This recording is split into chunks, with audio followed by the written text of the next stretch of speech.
It's exploded. Look there on the juju's been threshed. Cannot defend her. I cannot believe. It's gotta be the game. I can let it final.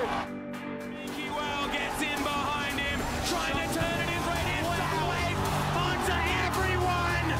Triple kill for Raider and Mickey Well, last man standing. It's a slugfest. Double kill, triple kill, double kill, quadra kill, double kill, triple kill. My God, that was amazing. Hooks on, Big Swift has gone mega, but they killed us apart. Can't connect the chain, and Destiny, Hook is on, Swiffer is dead, Ray locked down Rays, Trippies gets that kill, and Spooks is stuck between the entire Wolfpack. Double kill for Fantix, they're running towards the Nexus.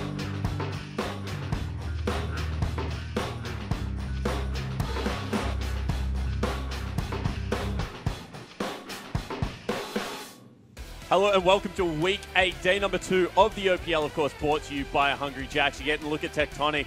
They're going up against the Direwolves today, looking for their first win, and Direwolves looking to remain undefeated and keep the hope for first place alive. Of course, Destiny no longer in their own hands, or even on their team. Hello, everyone. My name's Jake Spawn Tiberi. Joining me on the casting desk is Tim Carbon Wendell, filling in again for Bryce Agent Paul, who is still out sick. Yep. Speedy recovery for Bryce. How was he? He's doing all right, actually. He just, I think, doesn't want to exert himself. Like, he can talk normally, and he came home and just, I don't know, Soft? marking around like normal. Would you call him soft? Would that be the word you use? Oh, no, I mean, you know, a popped lung is a popped lung. I feel like there's a line you can draw there. All right, cool. And how are you? You obviously, you know, yesterday you said lots of, you had a tired mouth after all the games. I do. I have ulcers. My mouth is on fire, but don't worry, fans. OPL pundits, I'm going to push through for you. All right, cool. We do have a big day of League of Legends action coming your way. As we bring up the results, Legacy was able to get the 2-1 victory over Order yesterday in a very well-fought series by both teams. And then Avant Gaming took to Summoner's Rift against Sin in what was a very messy 2-0, but they got 2-1, but they got there eventually. Today we have Tectonic taking on the Dials before the Chiefs Esports Club. We'll try and hold the Bombers on the tarmac another time. Yet again. And yesterday's games were pretty spicy in the end. Your boys able to pick up a win. Yep, 6 games, long day. Very long day. But entertaining series, yeah, I agree. And did it really show us anything that you didn't expect coming onto this patch? Maybe swinging more heavily towards the carry-style junglers in a couple of those games? Anything really that stood out to you there? I think the big thing for me yesterday was the prevalence and success of Taric. Yep. I don't personally, or I didn't, before this weekend, I didn't think Taric was really that high priority as a melee support. I sort of thought Ali, Braum, there's one that I'm missing. Tom Kench, potentially. Yeah, maybe Tom. I sort of thought that those 3 were all better than Taric, but yesterday, all day, I think Taric won every single game. Yeah, and Varus also had some good success with him there in that duo. Yeah. Varus also had a really big day, and I'll be curious to see whether or not we see more Taric today. I feel like Taric he scales really well, and I'm looking at the schedule of today's matches. I don't think we're going to see many scaling games, so maybe not so much Taric. All right, cool. We'll see whether it does happen. Of course, over on the Direwolves, Cupcake is a very good Taric player, so we might be able to see it. However, to get their thoughts on today's games, let's throw it over to Laura and Spooks. Thank you very much, guys. Today I'm joined by Spooks, the one and only jungler from Order. We haven't had you on before, so welcome. Yeah, no, it's exciting to be here to finally make it on the couch. Obviously, I heard that you guys wanted me on the last couple of weeks, but we haven't won, so that was unfortunate. But yeah, happy to be here. Unfortunately, haven't been able to interview you, but you're joining us for the day. Yesterday, Jake asked Carbon this question, and I want to ask you as well. Out of our 2 matches today, Tectonic Direwolves and Chiefs Bombers, which one do you think will be closer? Look, honestly, I can't see Tectonic taking a game off Direwolves. But I think Bombers have shown some improvements, you know, especially the last couple of weeks. I think they've got like a really strong roster, and I think that's kind of been the story throughout the whole split from everyone, is that they've got a really good roster, but they can't seem to take games. I think they've got an outside chance against Chiefs today, but Chiefs have shown that they're really good at taking down like the middle to like bottom team tiers really convincingly. So I mean, it's a pretty low chance on both best of threes, but I think Bombers have an outside chance. I'm on the same page as you. I think that the Chiefs-Bombers one might be a bit closer, but our first series of the day will be Tectonic taking on Direwolves. And since the seeding of the gauntlet hasn't been locked in yet, it's really important that the Direwolves don't drop any games this series. In saying that, however, they are currently undefeated. They have not dropped a series yet. And they're going up against Tectonic, a team that we were saying has been improving week to week, but I feel like they've plateaued a bit at the moment. But they're in the same position as Sin, and like I was saying yesterday, they now have nothing to lose. And if there's a team that I think can create a bit of a wild draft, it is Tectonic with Cyclone as their coach. Speaks, I'd love to grab your thoughts on both these teams. Yeah, no, look, I love Johnny. Johnny has he coached me, you know, obviously last year, and he's really good person. Like we got along with him really well, and he was always really good at like helping the team environment. I think when you're scrimming, you know, 6 hours a day for 5 days a week, it can get pretty draining. And he was really good at making sure that everyone had like that good mindset.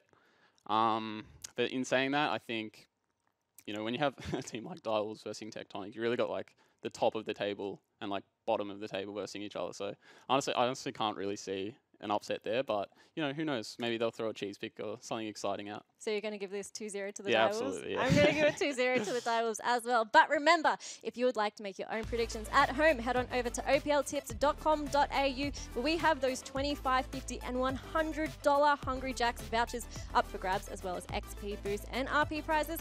More information on the competition and how you can enter can be found over at the website at opltips.com.au. Spooks will also be answering your questions later on today, so if there's anything you'd like to ask the Jungler from Order, send them over to us on Facebook or Twitter using the hashtag like no other. And if your question is answered today, you will win yourself a mystery skin. Pretty Nice. good, hey? Yep. I gifted Spawn 6 skins the other day, and we didn't get a skin that had above a value of 800 RP. How unlucky is that, right? It's very unlucky. Hopefully you guys get a better one than that. Thank you for your thoughts and predictions, Bix. But to No get worries. this first series underway, let's hand it over to Jake and Carbon. Thank you That's so poor much. form. What is? Not getting a single skin worth more than 800 Well, RP. the problem is I own like I think 300 skins or something like Yeah, that. so how are you not getting the valuable new skins? Because I have all, like, that's what I do. I just spend money on the good skins. So, like, when you Oh, gift me okay. skins, I'm getting, like, Whistleblower Twitch and, like, the old school. That's a Nvidia rare skin, though. That's a good skin. Yeah, that's so rare. Yeah, Did he give you that one? all the skins are good. Did No, you get I don't know Whistleblower? what I got. The reason also, by the way, that he gifted me all the skins is because I gave him RP to change his name because it was something stupid. Oh. And he felt bad about it, so then he gave me all the RP back in the form of skins. However, game number 1 of today, as I lose a pen, is going to be Tectonic taking on the Direwolves. Want to start on the positive note here, Carbon. Direwolves. Do it. They lost their MVP. They lost arguably the best support in the league, Is this and now positive? they are looking at an undefeated season. Yep. This is a team that I thought would be significantly weaker and is still powering through. And if they take down Tectonic today and take down Avant next week, which they would be odds-on favourite for both of those games, they will finish 10-0. Yeah, a bit of a turnaround. I mean, at the same time, I mean, yes, Fantix and Destiny are both obviously good players. Fantix winning the MVP, but Triple's no slouch, and I played with Cupcake last year. I know he's a talented player. So this is definitely a strong lineup. I do want to sort of define unbeaten, though. Yep. We're talking about series wins. They haven't dropped a series, but Direwolves still don't find themselves on top of the ladder, and the reason for that is that they've dropped a number of individual games in series. They dropped a game to us, they dropped a game to the Chiefs, to Order twice, I think. And so while these guys are undefeated, I don't think the skill gap necessarily between the top teams is that large. But they just continue to be so consistent. They've got Absolutely. that very strong mental fortitude of being able to bounce back. Yep. On the flip side of the coin, do need a touch on Tectonic, and in particular, you know, Cyclone a little bit. Friend of the show, obviously, I have my opinions on him as a coach. I think that he's very good for the team's mentality. He's been an athlete himself, so he kind of can put himself in their shoes. However, this is an organization now that is looking for nearly a year without a best-of-3 victory in the OPL. Yep. I mean, you have to make these tough decisions. When things are not working, what is the next choice here for this organization? I mean, it's a difficult call to make. There's still 2 weeks in the OPL. I mean, you're always sort of looking at your roster. You know, even from week 1, you're always sort of thinking about, you know, what improvements can be made, what changes can be made, what should we keep, what should we change. Yep. For Tectonic, it's a difficult question. I mean, they have a lot of players who are either rookies or had their first split last year. They have a lot of players who have come just fresh from the OCS. You know, it's a very difficult position to be in because on the one hand, you sort of like you want to give them an opportunity to grow.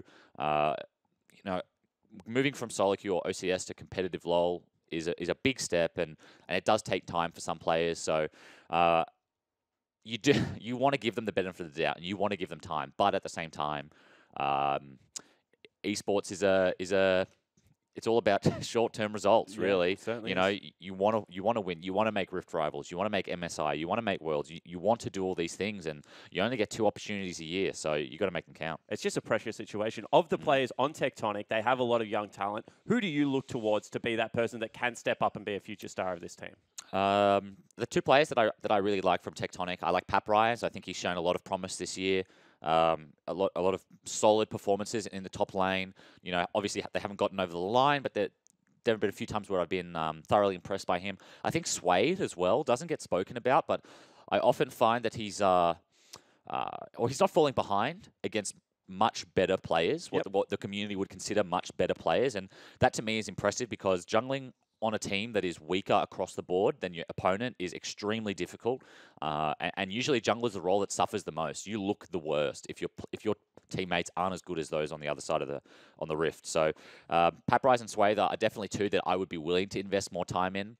I think Shock has been serviceable, but he's definitely not a top mid. And if you want to move further up the ladder, maybe you look at the mid lane, and then the bot lane, I think, also has been quite disappointing this year, and that's maybe something else that they'd look at. All right, cool. As we do bring up the lineups onto your screen of the teams, it is going to be Tectonic starting on the blue side. Paprise is their top laner. Swathe, their jungler. Shock in the mid lane. Low and Tilting need to impress Carbon today, and it's going to be Cyclone, their coach. Of course, they're going up against the Direwolves. Life is good right now when you're undefeated. Chippies is their top laner. Shernfire is their superstar jungler. Triple in the mid lane. King and Cupcake are their 80 carry and support. And Sharp, in that photo, I cannot take it seriously, so I'm going to stop looking at it. It doesn't suit how he normally speaks to me, so I find it hilarious. Yeah, he definitely didn't look like that yesterday on the couch. But he's a very serious individual when it comes to performance. Cares a lot about his team. Puts a lot of effort into drafting. So it's no surprise that they've been so successful. Yeah, it certainly is. I mean, when we have a look at this game, it's going to be an uphill battle for Tectonic. Yeah, absolutely. But it's only a couple of weeks left, and as you mentioned, their rookies are looking good. What do you think they take away as that stepping stone? Because, you know, is it, you know, I know that both you and I are harsh critics on you can't say you just need to win early game, because at the end of the day, you are here to take maps and to pick up points. Yeah. So is it about being able to get a good draft and executing on those fundamentals? What do you think? I mean, drafting is one thing. You know, Johnny, he probably drafts 6 times a day. Yep. And getting the, 1 or 2 or 3, I suppose, in their extra drafts on one day on the weekend isn't really going to help him that much. And so I don't really see the draft having a huge impact here. I think for these bottom tier teams, the last 2 weeks is an opportunity for them to cement their places in the roster. They want to prove to their coach and to whoever the management is at their club that they're worth sticking around for at least another split. Yep. Give them another opportunity to improve and hopefully build a career out of it into next year and the year after. Yeah, absolutely. And we'll see whether they're able to do that. They get kind of 2 free shots over the next couple of weeks against quality opposition to be able to prove that they do have the medal, what it takes to be able to be an OPL tier player. Fiora, Skarner, as well as Azir banned away. And it's going to be Ezreal, Ryze, and Galio banned by the Direwolves. So that will be the counter pick to the Urgot banned away. Or the Urgot, the thing that Urgot counters. So no real pressure there. And interesting that they ban away Fiora. Thoughts on that ban? We haven't seen it all that much. Maybe played it a couple of times. Yeah, maybe they are planning on playing something in the top lane a little bit out of left field, which struggles with Fiora. Yep. Camille, not at all out of left field, but if you're going to open with a Camille pick, I mean, it does make sense to take that counter away. Of course, Swathe has played it in the jungle position, has actually looked at one of the better Camille's out of the jungle. So Tectonic still do hold onto that flex between Paprise and Swathe. Ball now in Mr. Curtis's court, as he's looking to pick up a draft. Zyra Khan, all right, cool. That makes sense. I really like this draft.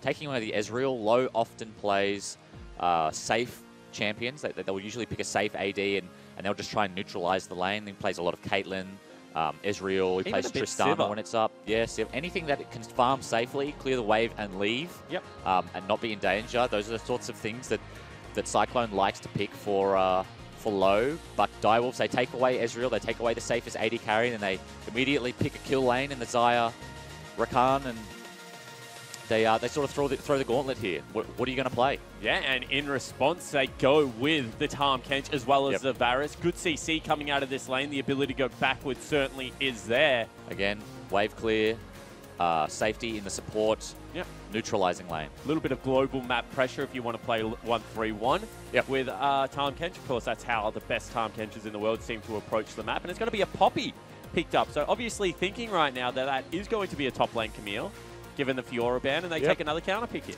Yeah, not often that we see chippies on relegated to tank duty, but picking up the Poppy this game, assuming that with the Fiora ban, that means Camille is going to go top. Like you said, Flex is still there. I'm not sure if there are any huge Poppy counters, but Jace was the biggest one in the past. What they ban here. Jace used to just sit in range form and kind of chip Poppy out. Yep. However, Poppy got a little bit more damage. AD cannon. Yeah, AD cannon as well. Poppy got a little bit more damage on the passive, so she does okay into those lanes at the moment. Yep. Kha'Zix's taken away by Tectonic. If we see another jungle ban, I'm confused. I don't know where this Camille is going. Yeah, I actually think it might continue to be ban jungle. junglers, yeah. Get Swathe on something like the Zac, put Shern onto a tank versus tank matchup. Yep. Is another option if they want to be able to do that. I mean, keep Paparize on the Camille, because I think that Shern is definitely more at home on champions that he can blindly invade on the current patch. Yep, he's a great battle ward player. He loves having a strong jungle matchup, loves being able to just solo kill, have the ability to solo kill, have kill pressure on the enemy jungler, and that allows him to just control the river, walk up the ramp without worrying too much, because usually his lanes have priority anyway, so he doesn't have to worry about getting collapsed on. Olaf locked in. Going to take the Olaf, so a quick jungle clear for Shern. Always remember the game when he was playing against Sybil and went up about 100 CS. Yep, lost that game. Sybil won the game, so he won the war, but Shern was definitely winning the battles that led up to that one. That was probably the most brutal jungle game I think I've ever seen in globally. Yep. That was. Woo! And do you think Olaf really suits his playstyle? Because we've already talked about Olaf. This is a champion that when you run in, you have very few ways of getting back out. Yep. And Shern has been known to potentially go a little bit over-aggressive, be caught with his pants down a couple of times this split. He's even mentioned it's something that he's working on, trying to quell the animal instincts. It's, okay, yeah, so it is going to be the Camille jungle. Camille into Olaf. Olaf's going to outfarm, but if Camille gets a couple of cheesy ganks, could really swing the lanes in a way that Olaf maybe cannot recover. I feel like Camille definitely has the opportunity to win that 1v1. Okay. But I'm really not sure about it. I haven't seen this. I don't think I've ever seen this matchup before, so this is going to be interesting for me. Red Smite certainly helped Camille. Camille was never a jungler that really wanted to go tracker. She just was relegated towards it. But if you can get the Red Smite plus the Electrocute proc, a lot of that damage is unreturnable in the trade, especially given that she gets a shield based on what kind of damage you want to do. Yeah, the problem with Olaf, though, is that he just does so much damage early, and he has lifesteal, he has super high attack speed, True damage. and you can't escape him. Champions like Olaf, the difficulty with them is if you opt into the 1v1, when you realize that you're going to lose, you can't back out. You can't leave. Like, that's it. And that's sort of the scary thing about him. So pressure on Swathe to be able to calculate the damage that will come out of Shern if they do bump heads. Gangplank, a pick that we have seen a lot internationally, has kind of fallen off in OS, although Mimic still receives the bans for it. Yeah. GP, I mean, the problem with GP, I think, in OS is that the teams don't work so well around having one lane that is only farming. Like a lot of OS teams, they rely on a tank to engage, or they rely on those TPs, or they just don't quite have the patience to wait for that, 3-item spike that the GP needs. But he's definitely still a super strong champion. We saw him this morning. TSM, Hornser played and won. Definitely strong, and I imagine has a very good matchup into Poppy. I can't see Poppy doing very much, if anything at all, into the special ops Gangplank. So, I mean, good drafting, I suppose. Yeah, I actually like the draft from both of these teams. A lot of mobility out of Triple and Shern to be able to shove in, clear fast, and be able to go impact that kill lane bot. Meanwhile, Paparize, Swathe, they can certainly scale up and look to generate picks. As we are on to Summoner's Rift for game number 1 of Tectonic versus Direwolves. Let's check in with Laura and Cyclone to see if he agrees that his draft is all right. Thank you very much, guys. I'm standing here alongside with Cyclone, and you tweeted in a question to Sharp yesterday, but I'd actually like to ask you the same question. What do you find the most challenging about building culture in your team, but what's also been the most rewarding?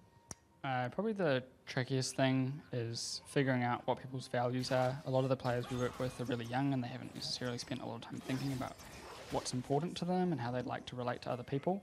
So culture is essentially like the answers to those questions. So it's really tricky to get those answers. The most rewarding thing is when everyone's on the same page and we can kind of hold each other accountable to behaviour. You know, it's obviously a learning process. We're a very young team, so we don't do that perfectly. But when we do, it feels really cool, and I can see the guys engaging with those ideas. Taking a look at this game, however, I wanted to ask you about the Fiora ban because it was the first ban you selected. Was this something you came across in practice, or what was the reasoning behind that ban? We just wanted to first pick Camille, and Fiora's like a really good answer into it. And Direwolves have picked split pushes in like 90% of their games for the last 4 weeks, so we just thought we'd deal with that. And I also wanted to ask, what's the goal for the team in this series, but also for the remainder of the split?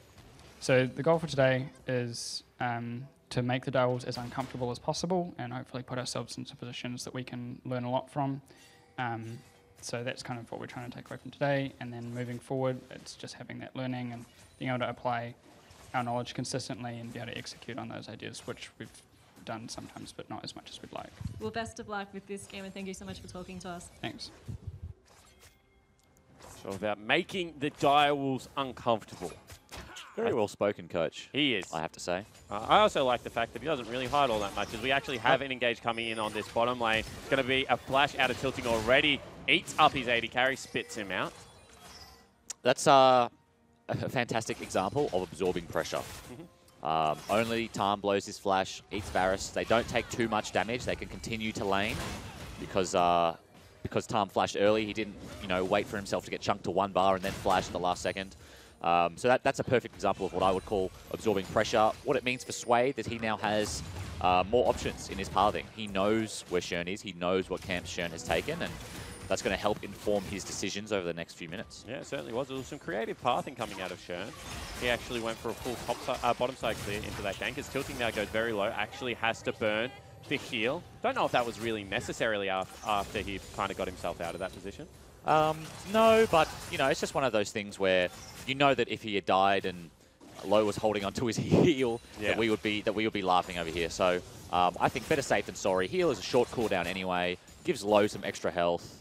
You trade one summoner for one. I don't think it's that bad. No, it certainly isn't, as we see Shern going for a little bit of a cheeky invade onto the Gromp. Going to be 2 camps up after the first recall right now. Haven't seen anything really cheesy coming out of Swathe so far, which is what Jungle Camille kind of has been known for. Really new Jarvan is how Camille has been played. It's a good way to look at her. She has that level 3 CC. She has high burst damage. She also has the AoE slow, similar to the Jarvan shield. So I think that's a really good comparison. I will say that, a little bit disappointed that despite seeing Shern show bot for the level 3 gank with only blue buff, Swathe decides to just clear Wraiths and Golems, and then his Wolves doesn't opt into invading. Shern he burned tempo on a gank and has still ended up with the camp lead, which is sort of unacceptable at the highest level. But it's happened, so that's why we praise Shern so highly. Yeah, it certainly is, and I want to get your thoughts on something, because Bryce and I have been talking about a lot lately. And that is Shern kind of changes the mentality of the opposition jungle. When Shern burns tempo like that, you don't look to punish because you're like, if I run into him, there's a chance he's going to 1v1 me. Whereas if that's someone like Sybil or Spooks, you're like, what is this idiot doing? I'm going to go take his topside camps. Yep, I could definitely see that. Meanwhile, however, we're going to have a big 3-man top lane, and this is going to be Paprise getting 3-man, getting killed for first blood. Flash out of Chippies. Nice. He actually trades it. Very nicely done from Paprise. Yep, that is the ideal. He doesn't burn his flash. Oh, and Swathe, meanwhile, into the bottom lane, hasn't used his E just yet, or maybe he has. So nothing going to come of that game. Opened with EW. He just felt he had to get his presence in there because Low, we didn't see what happened, but I assume he just got chunked trying to bait. Oh, actually, Cupcake's going to face check, and right there is that electrocute damage. Heal already out. He can flash forward if he wants. Actually goes for it, burns the flash and the heal, and will still get it with the red smite burn damage. Very nicely done. King now trying to return some fire. Still grey health available. Tilting actually walked it into Low. That's a bummer. Although, that's not that bad an outcome, to be honest. He gets a quick trip back to the pool, picks up a recurve bow. He still has his pot, or maybe he bought a new one, I don't know. But dying there, getting executed is actually quicker than walking away and recalling. So you know, realistically, actually not that bad at all. Cupcake is a serial offender of flashing at the very last second.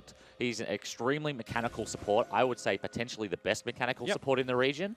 But yeah, watching him do that, having that happen to him is not a surprise to me because he loves to maximize efficiency on every spell. Yeah, absolutely. And we saw there that he had calculated everything apart from the red smite burn damage, which is just something players aren't used to playing. It does. If you're not a jungler or if this doesn't happen often to you, the red smite, the tick lasts so long.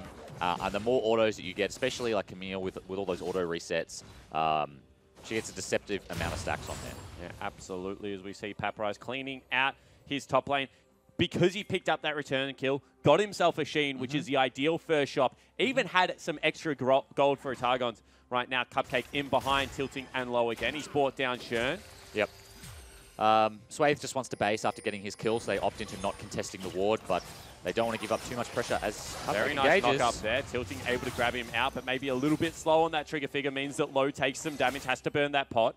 Yeah, this Zyra Rakan lane just, I mean, the damage potential is just so high, and it's so easy for Rakan to be non-committal. He can just W you, and then the E range is just gigantic. He just flies back out again. Difficult for you to get any return damage, especially with the wave pushing out like that. This is one of those invades I was talking about. However, Shern goes in, gets himself a cheeky wolf camp. You can see already that Triple was cheating towards top side of the map. Shockwave available from the mid laner of Tectonic. If he's ever on vision there, potentially dies. However, it does not. But the most disappointing thing about that, as we see another dive in the top lane. Yeah, Papyrus very low again, very low mana. Burns the ultimate early.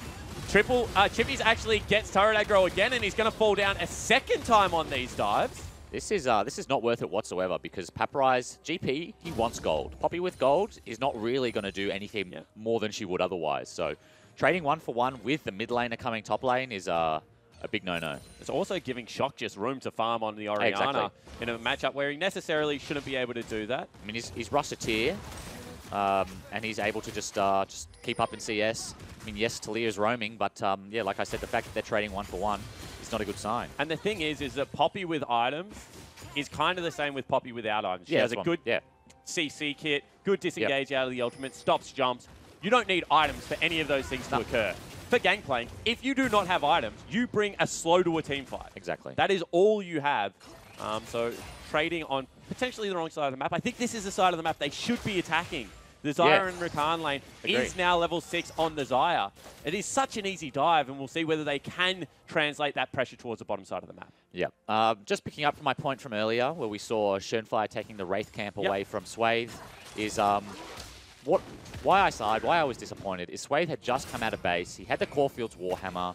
Shern had no items other than his Red Smite, and Swathe still didn't contest the camp. He just saw that he was taking it, and he thought, okay, you know what, Shern, you can have it. And maybe that speaks a little bit to the Schönfire effect, what you were talking about earlier, where players, they play against Shern, and they don't want to push their boundaries because they feel like maybe he can do something that other junglers can't. Yeah, and I always say, just play with nameplates off. Play the champion, don't play the player at all. Otherwise, you're just going to psych yourself out of the game. You see Shern was able to take a cheeky dragon for himself. That's going to be a mount and help his team out. Low looking tasty here if they go in. Swathe can go for it. However, he doesn't commit, and now they're in a little bit of no man's land. Yeah, the problem with using E to run in is that it's so much of her damage. She needs that attack speed buff. She needs the stun. It's like Lee Sin Q. Yeah, yeah. You're not going to Q to a creep and then start autoing them. Yep.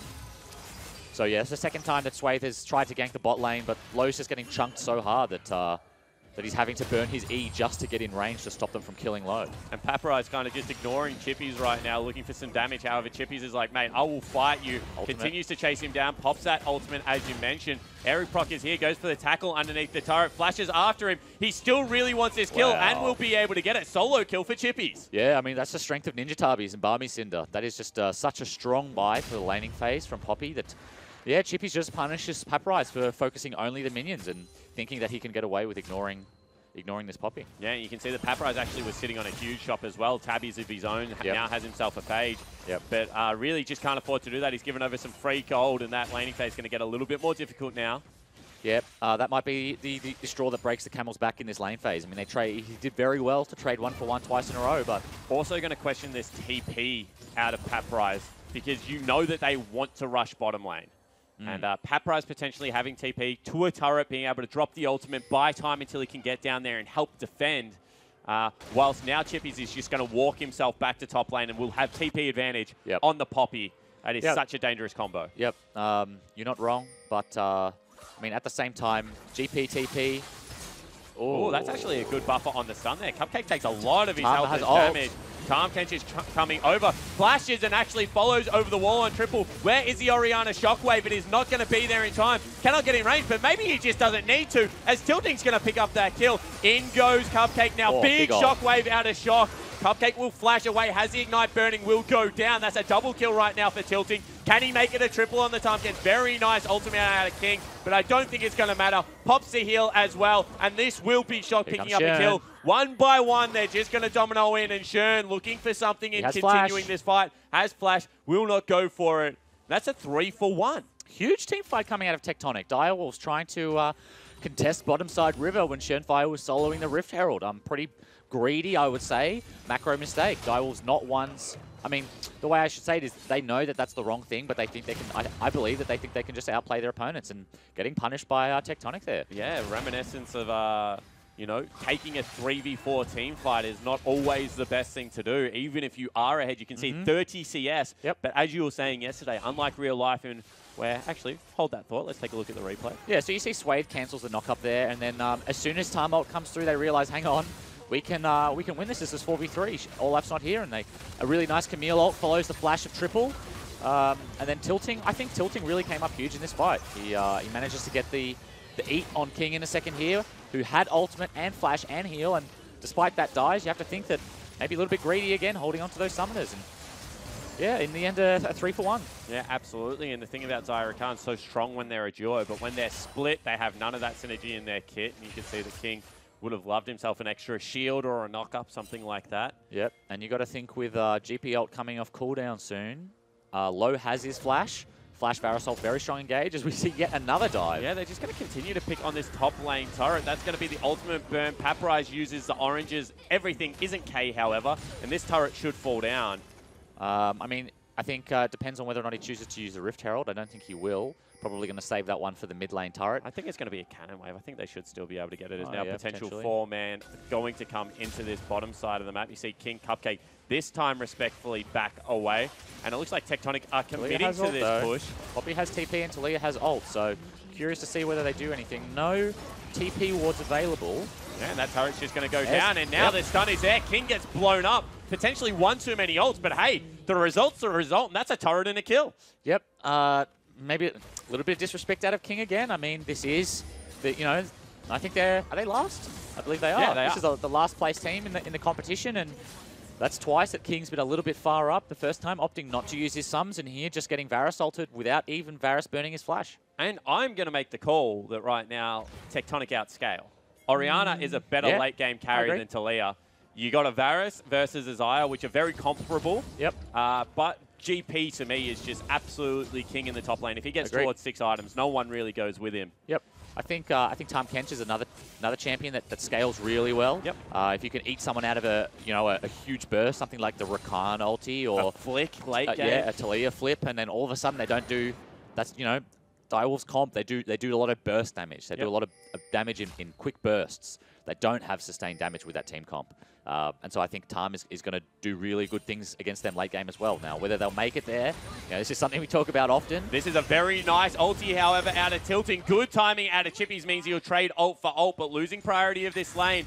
Paprise ults the bottom lane wave, kind of the rumble ult effect buys him some time. Yeah, Talia does have her wall though. So that's a cannon creep as well. It just does not die, so they're going to be able to grab this one first. Meanwhile, top lane, as you mentioned, this is a 3v3.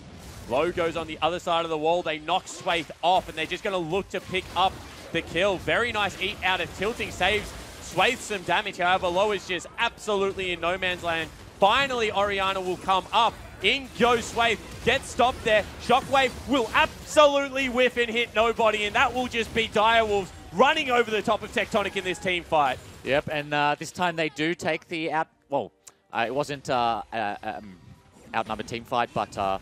Orianna just late to it, gets stuck in the middle lane. She obviously doesn't have a global ult like Talia does, and in the 3v3 they just get rinsed by the mid laner. I have to say, Tilting, his eat usage wasn't great, burning it on a Poppy, stunning Camille into the wall. Camille's probably going to survive Poppy damage. Varus has no... Well, Varus did have flash. Dies with his thumbs up. Maybe that time better saved for him. But regardless, Direwolves find themselves about 3k ahead. Yeah, and I think that's one of those fights where you can argue for using your summoner spells early, which is so difficult. Because if Low is on the same side of the wall, maybe this becomes easier to navigate, but he's stuck in the 1v6. Yeah, and he comes out of the bush to do damage to Triple, but Tilting doesn't have his E. I mean, Triple does get chunked to 1/4, but there's nothing Varus is going to do versus an ulted Olaf, especially at this stage of the game. Shock tries to make the hero play by flashing onto Talia, but doesn't connect. I think as soon as he flashes forward, he dies anyway, Agreed. so at best Agreed. he's trading 1-for-1 there. And you can see that swings the gold lead heavily. What was actually a Tectonic lead before that point is now a 3,000 gold lead for the Direwolves. They picked themselves up 2 turrets, as well as breaking that all-important mid lane. Now the game looks to be firmly in their control. Yeah, and I mean, this is why I was a little bit apprehensive about speaking on who scales better, because I sort of thought, you know, we're a long way away from the late game, and Direwolves are a team who slowly push their lead. They're not really the team this year that breaks games open at the 10-15 minute mark like they were last year. They definitely play a lot slower. That's going to be the ulti out of the Rakan, and no register on the Shockwave means King will live. That will be a GP ult to try and save the turret. Looks like this time it will be successful. However, Direwolves just rolling now on all cylinders. Meanwhile, top lane, that will be the Talia wall trying to save that turret. This one will not be successful. However, if recalls do not come out very soon, they will lose a 2-for-1. Yep, and yeah, so just to continue on, I think Direwolves this year, they very much in the mid game, 15 minutes plus is when they start to tighten the screws and really put the hurt on the enemy team, and that's what we're seeing here. I think it's going to be a struggle for Tectonic to make it to the late game at this stage. Yeah, it certainly does appear to be that case right now, as we see another turret fall, tier 2 in the mid lane. Bottom lane turret so low. Paprise chucks a barrel in that brush. Don't give vision anymore, right? No, so he doesn't know Poppy's in. I mean, he probably did know Poppy's in there, but he can't physically see the Poppy. Yeah. So Paprise, he's got his Triforce finish now. He's working towards Steric's Gauge, I assume. Doesn't want to get dove anymore. Just such a nice double dipping item. It synergizes really well with Sheen, giving it ups your base damage. Yep. It gives you a lot of survivability, especially against all that burst damage that you were speaking about in the comp. So, and it's really deceptive as well, especially against tanks, where tanks will start to get you low and you get lower and lower, and tanks, they do damage, but they do it very slowly. It's predictable damage. Yeah, and all of a sudden that Sterix comes through along with the oranges. Oh, they actually go onto the Time Tense. That's the champion that can eat someone. Very nice decision making there, walking past the 2 carries, and now potentially going to look to control that Baron area. Still very early in this game, 19 minutes, and we've had 18 kills, if you don't mind. Yeah, Direwolves sort of wish the Baron was up right now. Instead, they're going to control the top side jungle. Triple's going to go top to push that wave in, and they're probably going to start moving those pinks that are on the bottom side. They're probably going to start moving them up in the next minute or so. Assist me pinks coming out right now as Paprise is trying to run away. However, it's a Poppy who gets the barrel as well. Very nice mechanics coming out of Chippy. Will tackle forward, knock him up. That will be the oranges used, but King and Cupcake arrive in time, and Paprise, he ran a long way, but ultimately will fall. Yeah, he opted into shoving that bottom wave super hard when Direwolf showed mid and then moved to the top side, but yeah, that's the problem. This Poppy has an Iceborne Gauntlet, and there's no way GP's running away. Absolutely not. Now 5 deaths for the top laner of Tectonic. The first 2 or 3 probably excusable. The next couple, however, just coming from a little bit of sloppy macro play. Yep. They need to really refocus this game because it is still within their reach. It's just starting to slip away. Well, they just had no control around the mid lane. I mean, the entire game. Triple, yes, Talia wins this matchup early. She does get the shove, and she is able to roam, but even when she was roaming, Shock wasn't getting any pressure back. He wasn't shoving the wave back and then looking to leave. He was just shoving and basing. And in some instances, wasn't shoving at all. Olaf would just come mid and throw the axe in the wave, and he would just stand there. So lack of mid control really, really hurting them here. Shern and Triple have done such a great job of shutting down this this GP after they traded kills a few times in the early game. That was a big root come through from Yeah, Zyra. it certainly is, and that's just going to be Swayed dead. Tackled into the wall. Nice use of the Poppy W, and with Baron up and available, and a wall mod on Olaf, they can just go towards that objective. And I don't really think, without a huge shockwave landing here, there is much Tectonic can do. Yeah, I mean, they do have a lot of AoE. They've got the Varus ult, they've got Orianna Shockwave, they do have the GP ult as well, but Talia Wall's going to make it difficult to contest, and on top of that, Direwolves also have a mountain. Yeah, so you see it falling very low very quickly. 3,000 health. The wall will fall. Shock comes in. Can he get the Big ball flip. into the pit? Flip is there. Going to be about 1,000 health. Shern will get it, but how does the fight go? Chippy's on the front line. Hits low with that one. You can see continuing to chase forward, just doing so much damage himself. Shockwave onto 3 people, but it just is not going to matter. Direwolves are way too strong. They're way too far ahead. That will be 3 members falling down, and the Wolfpack will look at mid. Yeah, just too little, too late there. They save their ultimates until after the Baron is finished, and He's going to be interrupted out of that one as well. Bummer tilting. that's a PP. That hurts your PP, that one. It certainly does. No score for that one. Now it's going to be a couple of men strong in the top lane, couple of men strong in the mid lane as well, and really Sway just caught between 2 lanes that he cannot defend with no access to his jungle. Direwolves Gold League going to explode to about 11,000 gold right now. Yeah. And that's why scaling doesn't really matter against a team like the Direwolves. No, I mean, if this game did go to the 45-minute mark where the gold was relatively even, then, like, absolutely, in terms of drafts, Tectonic have the advantage. And I said this during the draft as well. Like, I don't think the draft really is going to matter. It's all about whether or not Tectonic can execute on the same level as the Direwolves. And I think so far this game we've seen that they can't. Absolutely, and I think the other big thing for me is the fact that even though Shern went for some greedy pathing, he's 3,000 gold up himself. He's about 60 CS up, which is absolutely massive. We're talking about, 15 camps at that stage, which is a big deal. Yeah. He's been all over the map, to be honest. And the only mistakes Direwolves have made are when he's not around. I mean, he's been taking dragons, soloing Rift Heralds, he's ganking lanes, he's diving towers. He's had a huge presence, and the only fights that they've lost were when they were trying to win fights without him. So another massive game out of Shern here. And I think this is a really positive game for the Direwolves because a return to form for Shern after a couple of rough weeks would be a good thing heading into the gauntlet. Chippy's showing that he can play a tank is always something that is important to show before you go into a best-of-5 series, so his champion pool won't be pinched as much potentially. Direwolves looking to end this game within this Baron buff. They've picked themselves up a Banner of Command on the Olaf. Poppy has a ZZ Rod. I think they're going to try and just push all these waves into the Nexus. Yeah, absolutely, and if ever Tectonic just step forward, the dive pressure is always going to be there. Out of Cupcake, out of Shern. No tower in the mid lane means that it's almost impossible for them to hold this wave. You can see Olaf getting the credit for the tower kill there because of the Banner of Command. Yeah. What the heck? That damage onto Paprise was absolutely sick. Yeah. Sterik's popped. He doesn't have much left. War comes out. They're going to take an inhib and a tower at the same time. ZZ Rot's been put down by Chippies. I suspect we're going to see 5 bot in a second here, and I wonder whether or not they'll dive and try to end. Yeah, and you can just see walking through the mid lane, not even having to go the long way around. Tilting gets flicked back. That's a lot of damage. Shockwave will land onto 3. However, Cupcake goes in and gets absolutely everyone. No follow-up is there. Chippy's flashing forward, looking for some damage. Does get stunned up. Good barrel on the back end, and they flash forward. Triple will go down. That will spread onto lots of members. However, Paprise low has to disengage, and they still have to deal with this Banner of Command minion. I don't know if they could do it. That was a good last stand, but Direwolves still eyeing off the Nexus turrets. Paprise returns. Root is there. In goes Cupcake. Good flash out of Shock. Chippies dies onto Paprise. That will be another kill picked up. And now Low versus Shernfire just does not look like a fair fight. Everyone is dead. Banner of Command, Baron, and in 24 minutes, in 30 kills, Direwolves will rip apart Tectonic. And what an alpha ending. I mean, Direwolves they go back to base and they say, we're not letting this game get past 24 minutes. Pick up that ZZ Rod, pick up that Banner of Command, and let's just end it in one go. That entire time that they were doing that last line of defense near the pool, that Banner creep was just wailing on that bottom Nexus tower. And the fact that they weren't able to close that fight out meant that the creeps there were going to end that game very quick. And that's what Banner's kind of turned into, is like that time limit. You have 7 cannon shots before you probably have to sack your inhib.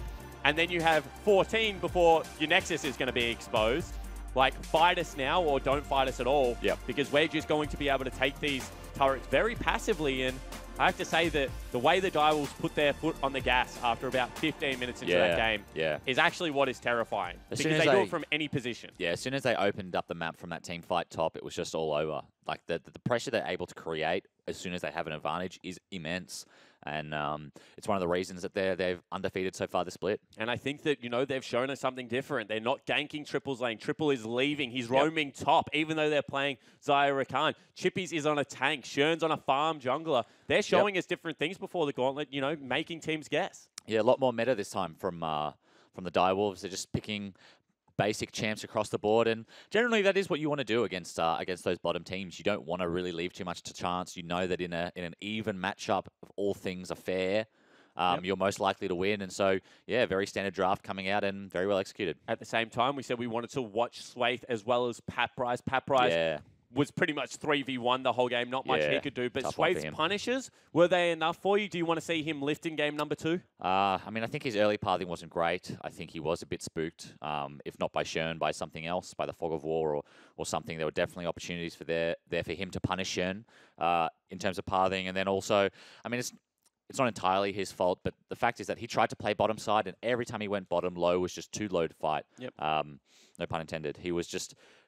The problem with trying to bait a gank is if the enemy bot lane, if the enemy laner is better than you, or if you make a mistake while you do it, you're wasting your time and your jungler's time. And wasting the jungler's time, especially in the early game, I think is genuinely, outside of inting, the worst thing you can do in a competitive game. All right, cool. Well, there you go. From the man himself, let's get more thoughts on that jungle matchup, I'm sure, as we throw it over to Laura and Sam. Thank you very much, guys. Yes, we're going to get some more jungle thoughts. Right now, Direwolves able to pick up game number 1 in this series. You're a jungler, obviously. I want to start by asking you about the jungle matchup. The Tectonic did end up opting into the Camille flex, but I want to grab your thoughts on Camille going into Olaf. Yeah, no, honestly, I kind of have to question like the draft altogether because like Tectonic opted into played into 3 priority lanes and a losing jungle matchup. You actually have, with Camille and Olaf, you have the slowest jungle clearer in the game, like in the Camille, and the fastest in Olaf. And even though Shern had, like, in my opinion, a very bizarre early clear, you know, starting the blue and not smiting early, and then also one side, like, ganking bot, and then, like, going to the other side of the map, he still was ahead 3 camps, and, like, they were able to, like, you know, he was able to get a huge momentum lead off that. But despite that, I feel like Direwolves bot lane really disrespected Tectonics this game, and the game like played out how, in my opinion, it shouldn't have. Like, they got the early game lead, like Tectonic did, where they shouldn't have, and then like as soon as the first tower broke, they just got snowballed on. Where that's where Gangplank should be able to get farmed up. I want to go back to talking about Shernfire because you were saying he had a very wacky pathing, but over the past few weeks he's had a bit of a roller coaster of a performance. Do you think even though he had a great score this game, his performance reflected that score? No, I think Shern played well, but there was like, I'm not sure if it was on Shern's part, but there was definitely miscommunication within the Direwolves in that early game. Like, their bot lane opted into an all-in, like 3v3 bot lane when he was soloing Rift Herald. Like, if my team did that and they know, like, I would just roast them. Like, I would sit there for like 5 minutes in silence after scrims being like, do not fight while I'm on Rift. And they did that and they lost the early game against like, you know, a comp they should stomp early game. So, you know, definitely a miscommunication there with the Dials early game. Yeah, well, Tectonic did put a very strong fight up in that early game, but they did lose their flow at around the 15-minute mark where they lost a fight due to a rotation they made. As we have a replay of it. Spooks, are you able to walk us through the replay? Yeah, absolutely. So you'll see at the start of this replay, this is kind of where the game is just like swung on its head. Like the game is even at this stage, but the Direwolves bot lane on this swap get bots significantly faster than Tectonic's bot lane. But like, I think their thought process was because they had Gangplank like ult to clear the wave, it was fine. But look, like they're so far behind on tempo. Direwolves already cleared this wave. They have mid priority as well, so they're able to just like turn this into a top fight and look at the gold swing off this play. I think it becomes like a 3k gold lead to Direwolves. So really bad swap in my opinion from Tectonic. And that's where the game was decided. But with the Tectonic able to, you know, give the Direwolves a bit of a rough time in that early game, do you think that maybe they can take a game in the Direwolves? Or if you had any advice to give Tectonic going into the next game, what would you say to them? I just think they need to slow down a little bit. Like, they found opportunities, which I didn't honestly expect them to early game. And they just seemed a bit rushed. Like, all you have to do once you get into that stage with Gangplank is make sure the Gangplank gets farm. Just put him back into the Poppy, because Poppy, like, despite them able to dive Gangplank early, like, you can't stop Gangplank getting a lot of farm. So just slow down, like, think through the remainder of the game, and, you know, you were in with a chance that game, so I don't see why not for game 2. Just a quick question before we get into game number 2 as well. Are you a big Olaf fan this patch, or who's your go-to? Look, I am a huge Olaf fan, but I had a bit of a shock yesterday, honestly. No, like, Olaf, his clear speed is just, like, insane. So you know, the same with Skarner. Like they're probably the top 2 junglers on the patch.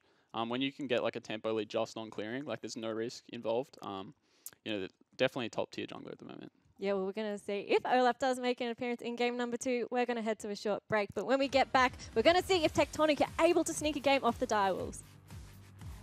Maybe he just doesn't need to, as Tilting's going to pick up that kill. In goes Cupcake now. Big shockwave out of Shock.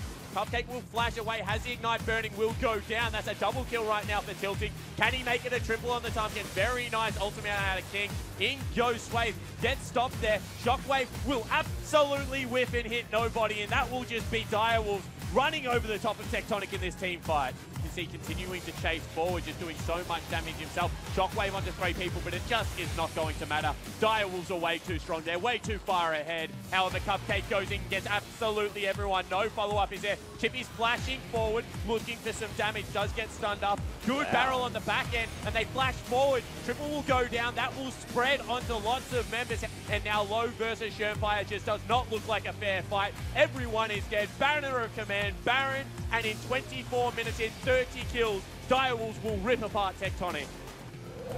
This is Caixa, daughter of the Void. To survive among predators, Caixa became one. The daughter of the Void hunts with a symbiotic second skin, adapted from a living Void creature. Are you the hunter or the prey? Welcome to the Caixa Champion Spotlight. Look closely, and your prey will show you how to kill it.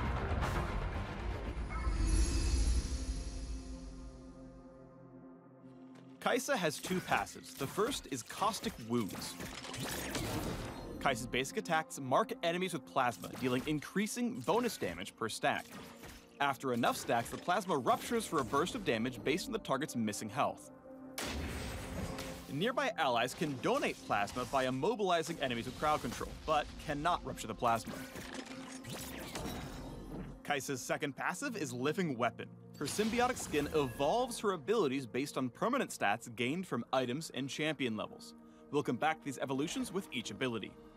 Caixa's Q is Acathian Rain, which releases a swarm of missiles evenly distributed among nearby enemies.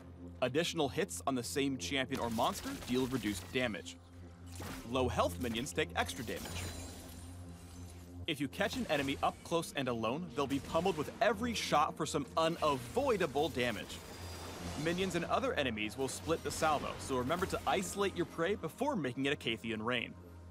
With enough bonus attack damage, Acathian Rain evolves to fire significantly more missiles, dealing more damage. Caixa's W, Void Seeker, fires off a beam of void energy that damages, reveals, and applies plasma to the first enemy hit. With enough ability power, Void Seeker evolves to deal more damage, apply additional plasma, and partially refund the cooldown on champion hit. Put enemies on blast with a nasty poke, or play hide and seeker with a fleeing enemy. Caixa's E is Supercharger. First, Caixa charges up, briefly increasing her movement speed, but losing the ability to attack. After charging up, Caixa whips out the big guns to increase her attack speed for a few seconds. Every basic attack reduces Supercharger's cooldown. Additionally, bonus attack speed will reduce the charge up time and increase the movement speed gain. With enough bonus attack speed, Supercharger evolves to grant invisibility during the charge up. Your enemies hunting you will be in vain. The first half of Supercharger can be used to create distance from a threat, and you can use the second half to turn and burn. Caixa's ultimate is Killer Instinct. Too late to run. Caixa dashes at extremely high speed to a location near an enemy champion marked with plasma, then briefly gains a shield. While Caixa moves insanely fast during her ultimate, it is technically a dash. Eagle-eyed opponents can interrupt you. Unlike other champions from the Void with high mobility ultimates. Huh. Caixa can use her ult to pick off a wandering enemy. Combo with a teammate to dive a carry hiding in the backline. Or reposition in the blink of an eye. Killer Instinct is exceptionally versatile and has a long range, but it is a huge commitment. Don't be rash with it. Once you're in deep, you better be able to fight your way out. Caixa's abilities and evolutions give her multiple ways to approach a teamfight. My skin is cooling. Time to hunt. One method is to rely on Supercharger, pinging their front line for constant cooldown refreshment and using Killer Instinct to dodge crowd control or kite divers. Just make sure you don't abandon your team to 1v5. That's 10 points in Void Spotting. Alternatively, you can lurk on the outskirts, waiting for a well-aimed Void Seeker or some friendly crowd control to dive in and pop a squishy. Stay alert for opportunities to follow up on an ally's engage and land that final stack of plasma for the kill. After all, KS stands for Caixa. You talk too much. Thanks for watching the Caixa Champion Spotlight. Follow your Killer Instinct to dive deep and learn more about the Daughter of the Void.